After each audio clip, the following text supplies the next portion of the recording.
السلام علیکم ورحمۃ اللہ وبرکاتہ۔ بسم اللہ الرحمن الرحیم۔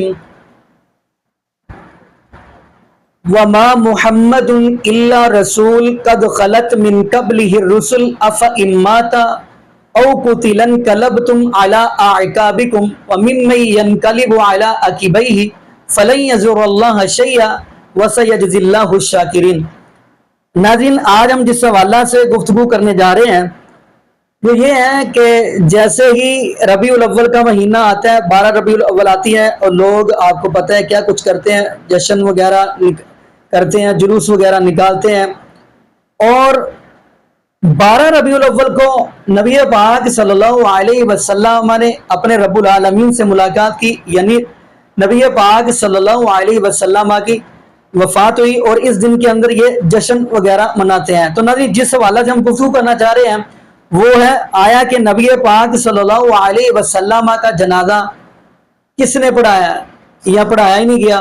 اسی حوالہ سے ہم آپ کو چند علماء کی ویڈیوز دکھاتے ہیں۔ ناظرین، ان میں سے آپ کو پہلے نمبر پہ ہم ڈاکٹر طاہر القادری حافظہ اللہ کے دکھائیں گے، پھر اس کے بعد ہم مفتی طارق مسعود حافظہ اللہ تعالی، اور پھر انشاءاللہ ایک دو اور عالم کی ہم ویڈیو دکھائیں گے۔ تو پھر انشاءاللہ اسی حوالہ سے ناظرین ہم بھی گفتگو کریں گے۔ تو آئیے ناظرین مل کے ویڈیو لوگ سوال کرتے ہیں کہ کیا میلاد منانا حضور کی سنت سے ثابت ہے؟ صحابہ نے کیا، بات ختم ہو گئی۔ جب آقا علیہ السلام کی اپنی سنت سے ایک عمل ثابت ہو گیا تو اس کے بعد سارے سوالات ساقط ہو جاتے ہیں۔ آقا علیہ السلام نے خود اپنے میلاد کی خوشی منائی۔ یہ بہقی ہے سنن کبریٰ، اس کی جلد 9 ہے اور اس کا باب 43 ہے، 43۔ حضور صلی اللہ علیہ وآلہ وسلم کے بارے میں عن قتادہ عن انس رضی اللہ تعالی عنہ ان النبی صلی اللہ علیہ وآلہ وسلم عقا عن نفسہ بعد النبوہ۔ بعثت اعلان نبوت کے بعد آقا علیہ السلام نے اپنی طرف سے عقیقہ کی۔ عقا کا لفظ ہے، عقا کا ایک ذہن میں رکھ لیں، عقا ولادت کی خوشی میں، ولادت کے طور پہ بکرا ذبح کرنا، کھلانا، یہ جو عمل ہے اس کو عقیقہ کہتے ہیں۔ یہ بہقی کی، میں 2-3 احادیث کی کتب پہلے عرض کر لوں، اس کے بعد پھر میں اس کی انٹرپریٹیشن پر آتا ہوں۔ یہی حدیث مسند الصحابہ امام رویانی نے بھی روایت کی ہے، جو 307 ہجری میں جن کی وفات ہوئی۔ اسی حدیث کو، اس کو قتادہ عن انس ان النبی صلی اللہ علیہ وسلم عقا عن نفسہ بعدما بعثہ اللہ نبیا، کہ حضور علیہ السلام نے نبی کے طور پہ مبعوث ہونے کے بعد اپنی طرف سے عقیقہ یعنی بکرے ذبح کیے اور بکرے ذبح کر کے کھانا لوگوں کو کھلایا۔ یہ دوسری حدیث ہے جس کو میں نے مسند رویانی کے حوالے سے عرض کیا۔ پھر یہی حدیث مجمع الزوائد امام حیثمی روایت کرتے ہیں عن انس ان النبی صلی اللہ علیہ وسلم عقا عن نفسہ بعدما بعث نبیا، بعثت کے بعد آقا علیہ السلام نے اپنی طرف سے عقیقہ کیا۔ اس حدیث کو امام طبرانی نے بھی اوسط میں روایت کیا ہے، اور اسی کو امام ابن القیم نے زاد المعاد میں بھی روایت کیا، اور وہ فرماتے ہیں یہ حدیث پہلے تو انس، حضرت ثمامہ حضرت انس سے روایت کرتے ہیں، اور حضرت قتادہ حضرت انس سے روایت کرتے ہیں، اور حضرت ایمن حضرت انس سے روایت کرتے ہیں، 3 سندوں کے ساتھ روایت کرتے ہیں۔ ان النبی صلی اللہ علیہ وسلم عقا عن نفسہ بعد ان جاءتہ النبوہ، اور فرماتے ہیں یہ حدیث ابو داؤد سے بھی مروی ہے کہ حضور علیہ السلام نے نبوت کی بعثت کے بعد اپنی طرف سے ایک عقیقہ کیا۔ یہ لفظ ہیں جو تمام طرق کے ساتھ یہ حدیث آئی ہے۔ اب جو بنیادی چیز یہاں میں بیان کرنا چاہتا ہوں وہ بڑی لطیف، اس پر شرح کرتے ہوئے امام جلال الدین سیوطی فرماتے ہیں، یہ تو وہ احادیث تھی۔ امام جلال الدین سیوطی فرماتے ہیں کہ حضور علیہ السلام کا عقیقہ حضرت عبد المطلب آپ کے دادا 7ویں دن کر چکے تھے۔ یہاں 3 نکتے بڑے قابل توجہ ہیں۔ فرماتے ہیں کہ یہ جس کو عقا عن نفسہ بعد النبوہ کا لفظ آیا ہے، امام سیوطی فرماتے ہیں کہ در حقیقت چونکہ عقیقہ کا تعلق ولادت سے ہوتا ہے، وہ ولادت کی خوشی میں، ولادت کی مسرت میں، اظہار شکر میں اللہ کی بارگاہ میں صدقہ اور خیرات کیا جاتا ہے۔ عقیقہ کا تعلق ولادت سے ہے کہ بکرے ذبح کیے جاتے ہیں۔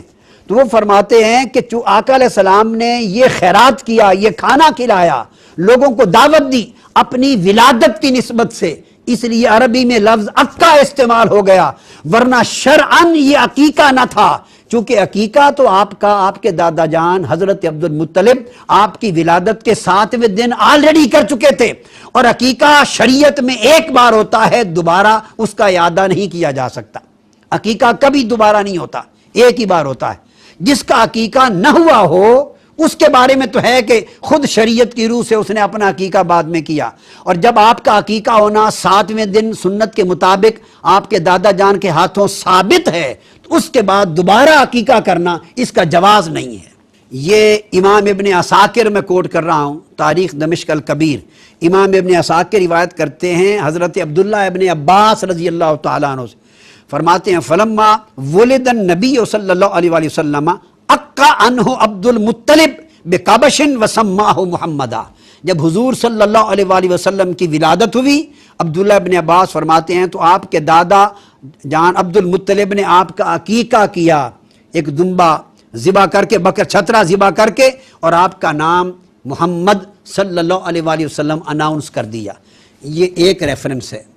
اب اسی طرح امام ابن عبد البر الاستیاب فی معرفت الاصحاب میں لکھتے ہیں، اکرمہ حضرت عبداللہ ابن عباس سے روایت کرتے ہیں کہ ان عبد المطلب ختن النبی صلی اللہ علیہ وآلہ وسلم یوم سابعہ وجعل له مأدبہ، حضرت عبد المطلب نے 7ویں دن حضور علیہ السلام کا عقیقہ کیا اور عقیقے میں چھترے ذبح کر کے آپ کا کھانے کا اہتمام کیا۔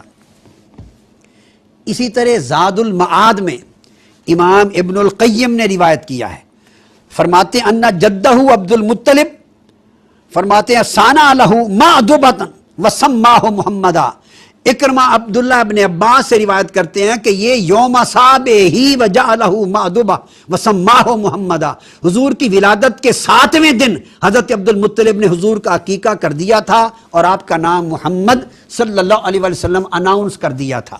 اب یہ امام جلال الدین سیوطی ہیں الخصائص الکبریٰ میں، ولما ولد النبی صلی اللہ علیہ وسلم اکا عنہ عبد المطلب بقبش وسماہ محمدا، آپ کی ولادت کے 7ویں دن آپ کے دادا جان نے آپ کا کر دیا تھا۔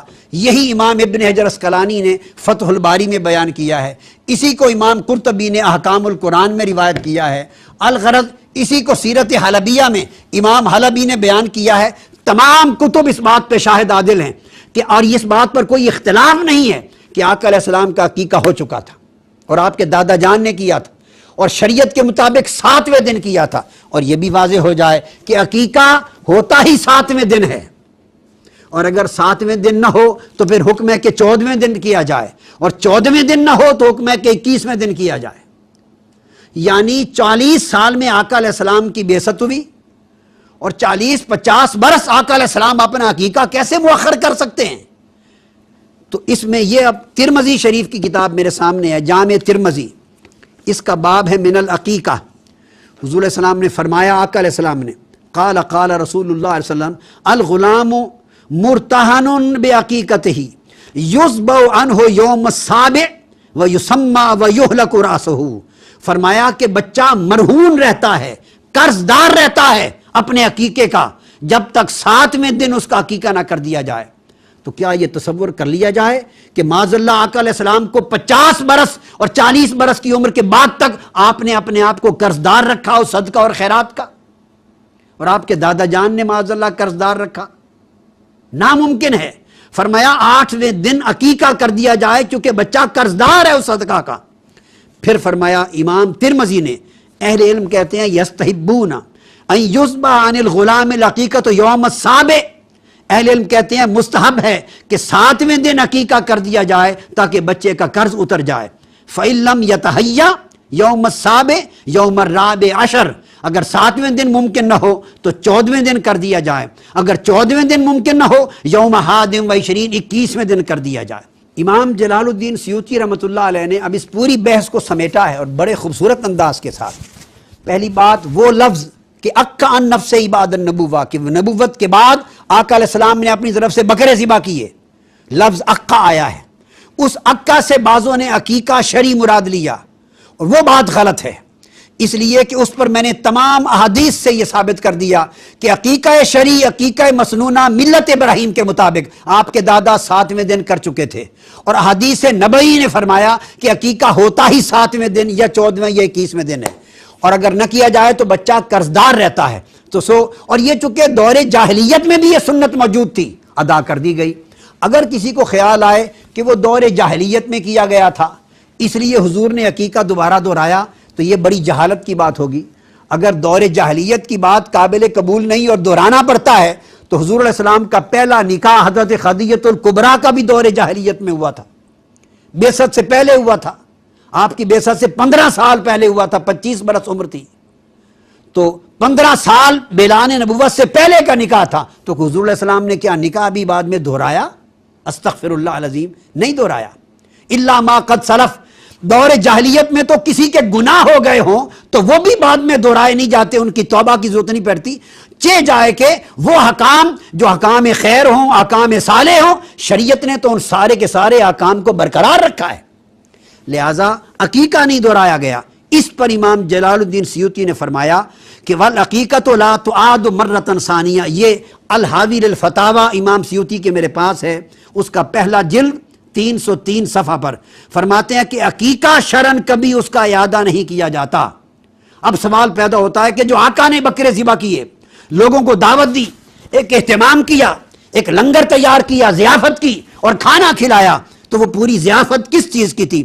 فرمایا کہ اس کا احتمال کیا جائے گا اس بات پر کہ ذالک علی ان الذی فعلہ النبی صلی اللہ علیہ وآلہ وسلم اظہارا للشکر علی ایجاد اللہ ایاہ رحمتا للعالمین وتشریعا لامتہ کما کان یصلی علی نفسہ فیستحب لنا ایضا اظہار شکر بمولدہ بالاجتماع واطعام الطعام ونحو ذالک من وجوہ القربات و اظہار المسرات. فرماتے ہیں کہ وہ حقیقہ شرعی نہ تھا، اس کا دہرانا ممکن نہیں. وہ حضور نے اپنے ولادت کی خوشی کی تھی، اپنا میلاد منایا تھا اور اپنی ولادت کی خوشی میں بکرے ذبح کر کے امت کے لیے سنت بنا دی تھی کہ اس نبی کو مجھے باری تعالیٰ آپ نے انسانیت اور کائنات کے لیے رحمت للعالمین بنا کر بھیجا ہے اور اس امت کے لیے مجھے دین حق دے کر بھیجا ہے. میں تیرے اس انعام و اکرام پر اب میری ولادت جو انسانیت کے لیے رحمت بن گئی ہے، تیرا شکر ادا کرتے ہوئے اور اظہار مسرت کرتے ہوئے میں یہ ضیافت کا اہتمام کر کے بکرے ذبح کر رہا ہوں. یہ اظہار مسرت میلاد تھا، مولد ہی. فرمایا اس وجہ سے اس سنت نبوی کے تحت امام سیوطی فرماتے ہیں کہ اس طرح کا شکر کرنا اور خوشی کرنا بے مولد ہی، حضور کے میلاد پر اجتماع کی شکل میں، لوگوں کو کھانا کھلا کر ضیافت کے اہتمام کی شکل میں، دیگر اعمال قربت کی شکل میں اور اظہار المسرات اور خوشیوں اور فرحتوں. صلی اللہ علیہ وسلم کے دنیا سے جانے کے بعد آپ پر درود و سلام پڑھا گیا ہے. صحابہ کے مختلف جو ہے نا جتھوں کی شکل میں آتے تھے اور درود پڑھ کے واپس نکل جاتے تھے. باقی غسل دیا گیا، کفن دیا گیا آپ صلی اللہ علیہ وسلم کو اور آپ صلی اللہ علیہ وسلم کو دفن کیا گیا. آپ کی ازواج نے باقاعدہ عدت گزاری ہے. میت کی عدت ہوتی ہے نا بھائی، اور عدت گزارنے میں جو باقاعدہ پراپر عدت ہوتی ہے وہ آپ کی ازواج نے اسی پراپر طریقے سے عدت گزاری ہے. تو پھر آپ صلی اللہ علیہ وسلم کی وراثت کا مسئلہ کھڑا ہوا. اگر آپ پر موت واقعی نہ ہوئی ہوتی تو وراثت کے مسائل کھڑے ہوتے. جب وراثت کے مسئلہ کھڑا ہوا، اہل بیت نے وراثت مانگی تو حضرت ابوبکر نے حدیث سنائی کہ نبی صلی اللہ علیہ وسلم سے ہم نے سنا ہے نحن معاشر الانبیاء لا نورث درہما ولا دینارا، ہم پیغمبر درہم اور دینار کا وارث نہیں بناتے، جو نبی چھوڑ کر جائے سب بیت المال کا ہے. انبیاء کی وراثت تقسیم نہیں ہوتی. اگر یہ ہوتا نا کہ موت واقعی نہ ہوئی ہوتی تو نبی حضرت ابوبکر کیا فرماتے؟ بھائی وہ تو انتقال ہی نہیں ہوا ان کا، یہ کہتے نا. تو بتایا کہ بھائی انبیاء کی وراثت تقسیم نہیں ہوتی. صحابہ تشریف لائے تو آپ نے فرمایا میرا تم سب کو سلام ہو، جو میرے بعد میری امت ہے ان کو بھی میرا سلام کہنا، ان کے بعد جو آئیں ان کو بھی میرا سلام کہنا. یہ ایسا سلام کوئی امت کو دے کر نہیں گیا. حضرت انس نے پوچھا یا رسول اللہ آپ کو غسل کون دے گا؟ کہ میرے اہل البیت. آپ کو کفن کون دے گا؟ کہ میرے اہل البیت. آپ کو قبر میں کون اتارے گا؟ کہ میرے اہل البیت. آپ کا جنازہ کون پڑھے گا؟ تو آپ کی آنکھوں میں آنسو آ گئے. آپ نے فرمایا جب مجھے غسل دے دو، کفن پہنا دو تو سب باہر چلے جانا، سب سے پہلے میرا اللہ اپنی رحمتیں مجھ پہ نازل فرمائے گا. اس کے بعد جبر و میکائیل آ کر میرے لیے دعا کریں گے. پھر ساتوں آسمان کے فرشتے آئیں گے وہ میرے لیے دعا کریں گے. ہمارے نبی کا جنازہ ایسے نہیں ہوا کہ امام اور مقتدی. اور پھر اس کے بعد میرے اہل البیت کے مرد آئیں گے اور وہ میرے لیے کھڑے ہو کر دعا کریں گے. پھر وہ چلے جائیں گے، ان کی عورتیں آئیں گی.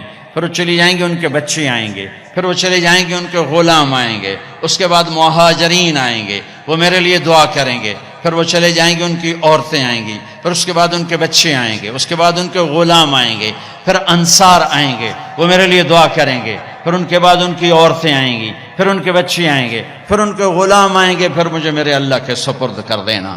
تو آپ کی چارپائی مبارک کے ساتھ لوگ قطار بنا کے کھڑے ہو جاتے تھے اور ہر ایک انفرادی طور پر آپ کے لیے دعا کرتا دعا کرتا دعا کرتا۔ لہٰذا یہ پیر کا دن، منگل کا دن سارا گزر گیا، اب بدھ کی رات کو آپ اللہ کے سپرد کیے گئے۔ تو جب آپ کو قبر میں اتارا حضرت ابن عباس، حضرت علی نے، شقران آپ کے غلام نے، تو فضل بن عباس نے، تو جب باہر نکلے تو مغیرہ بن شعبہ قبر پر کھڑے تھے، انہوں نے اپنی انگوٹھی اتار کے قبر میں پھینک دی۔ حضرت علی سے کہنے لگے، علی میری انگوٹھی گر گئی ہے، نکال لو، انگوٹھی نکال لو۔ انہوں نے کہا ہاں ابھی تو قبر بند نہیں کی، نکال لو، انگوٹھی تو خود گرائی تھی۔ نیچے گئے اور جا کر اللہ کے نبی کی جسم سے لپٹ گئے اور آپ کے بوسے لینے لگے، دھاڑے مار کے رونے لگے۔ وہ انگوٹھی بہانہ بنایا تھا، آپ سے لپٹ کے چومنا چاہتے تھے، رونا چاہتے تھے، آپ کے ماتھے کا بوسہ لیا، آپ کو لپٹ کے روئے۔ پھر لوگوں نے اوپر سے کہا نکلو نکلو نکلو، تو آخری بندہ جن کا بدن میرے نبی کے پاک بدن سے جا کر لگا وہ مغیرہ بن شعبہ ہیں۔ پھر نکالا گیا، پھر آپ کی لحد تیار کی گئی تھی، اوپر مٹی ڈالی گئی۔ جب باہر نکلے تو حضرت انس فرماتے ہیں جناب بی بی فاطمہ رضی اللہ تعالیٰ عنہ کھڑی تھیں کہ اطابت نفوسکم ان واریتم علی رسول اللہ التراب، کس جگر سے تم نے دو جہان کے رسول کو مٹی میں چھپایا، کس جگر کے ساتھ تم نے ان کے اوپر مٹی ڈالی۔ ہاں یہی اللہ کا قانون۔ السلام علیکم ورحمۃ اللہ وبرکاتہ۔ ان الحمد للہ نحمده ونصلی علی رسولہ الکریم۔ اعوذ باللہ من الشیطان الرجیم، بسم اللہ الرحمن الرحیم۔ قل هو اللہ احد اللہ الصمد لم یلد ولم یولد ولم یکن له کفوا احد۔ سائل کہتا ہے کیا رسول اللہ صلی اللہ علیہ وسلم کا جنازہ پڑھا گیا؟ حدیث کی مختلف کتابوں میں جو کچھ روایات ملتی ہیں اس سے یہ ثابت ہوتا ہے کہ رسول اللہ صلی اللہ علیہ وسلم کی نماز جنازہ ادا کی گئی۔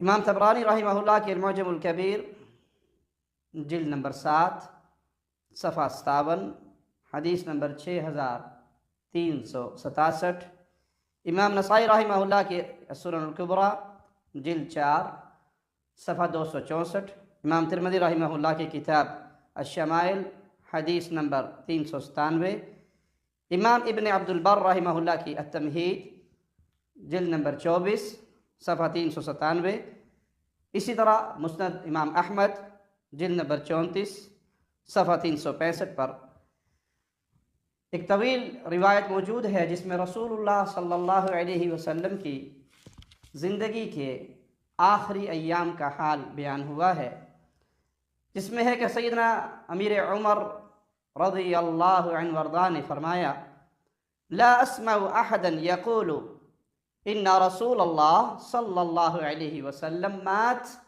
الا ضربته بسیفی۔ پیارے نبی کی وفات کے بعد امیر عمر فرمانے لگے میں کسی کو یہ کہتے ہوئے نہ سنوں کہ رسول اللہ صلی اللہ علیہ وسلم پر موت واقع ہو گئی، اگر کسی نے ایسا کہا تو میں اس کی گردن اپنی تلوار سے کاٹ ڈالوں گا۔ پھر ابو بکر صدیق رضی اللہ عنہ وارضاہ مسجد میں تشریف لائے، خطبہ ارشاد فرمایا اور اپنے اس خطبے میں قرآن حکیم کی یہ آیت تلاوت فرمائی انک میت و انہم میتون۔ اے نبی صلی اللہ علیہ وسلم آپ پر بھی موت آنی ہے اور باقی دنیا والوں نے مر جانا ہے۔ یہ سننے کے بعد امیر عمر کہتے ہیں